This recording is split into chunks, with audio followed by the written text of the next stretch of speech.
مرحبا بكم في قناة مختصر في بعض كلمات. هنا نلخص لكم أقوى الكتب والأفكار التحفيزية بعمق وإلهام لنساعدكم على تطوير الفكر وتوسيع الآفاق.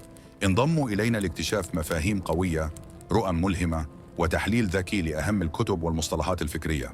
ملخص كتاب الأب الغني والأب الفقير مع التفسير المؤلف روبرت كيوساكي.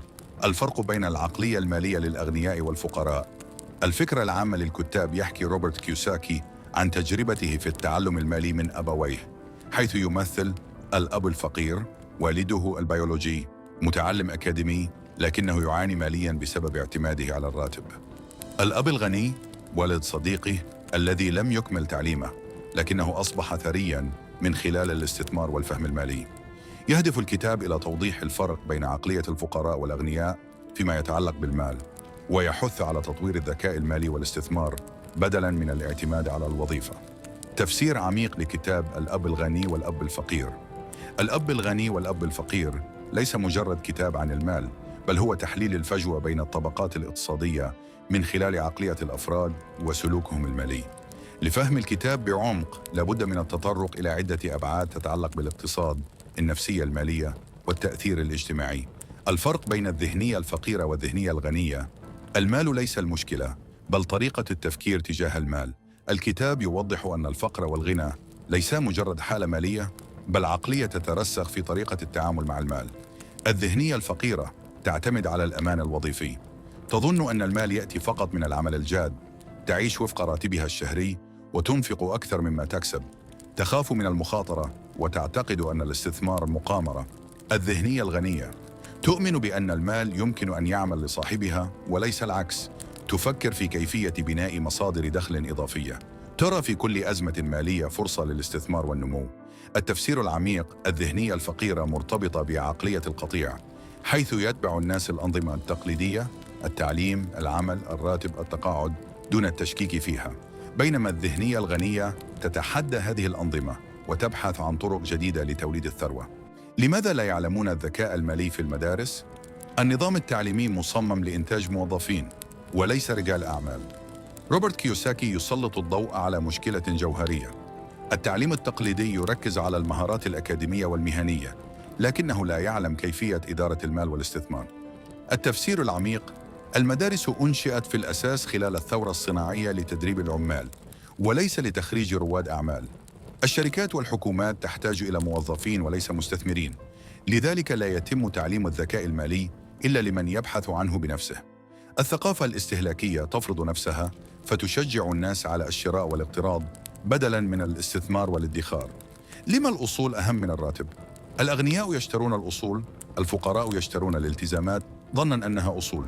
التفسير العميق. الراتب محدود، لكنه يمنحك إحساساً زائفاً بالأمان، بينما الأصول تبني ثروة مستدامة. الأصول الحقيقية. عقارات مدرة للدخل، أسهم، أعمال تجارية، براءات اختراع. الالتزامات. المصروفات المقنعة، القروض، السيارات الفاخرة، المنازل الكبيرة دون مردود مالي. الفرق الجوهري.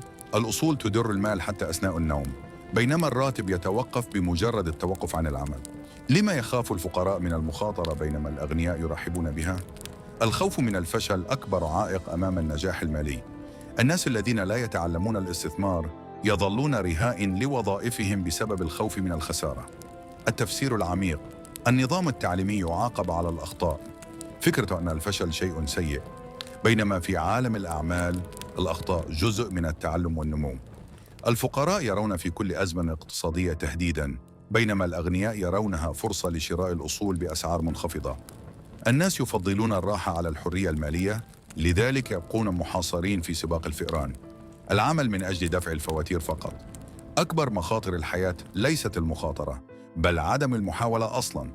لماذا يجب أن تبني مشروعك الخاص بدلاً من الاعتماد على وظيفة؟ في الوظيفة أنت تعمل لبناء حلم شخص آخر. الأثرياء يبنون أنظمة، أما الفقراء فيعملون في الأنظمة التي بناها غيرهم. التفسير العميق. الوظيفة تمنحك دخلاً ثابتاً، لكنها تحد من إمكانياتك المالية. امتلاك مشروع أو استثمار يمنحك الحرية المالية ويتيح لك الاستفادة من أثر التضاعف المالي. المال الذي يولد المال. الشركات العالمية مثل فيسبوك، أمازون بدأت كأفكار لأشخاص لم يرغبوا في قضاء حياتهم موظفين. الحل؟ لا تترك وظيفتك مباشرة، ولكن ابدأ في بناء أصولك الجانبية حتى تصل إلى الاستقلال المالي. الخلاصة العميقة للكتاب: المال ليس المشكلة، المشكلة في الطريقة التي تفكر بها تجاه المال. المدارس لا تعلم الذكاء المالي، لذا عليك أن تتعلم بنفسك.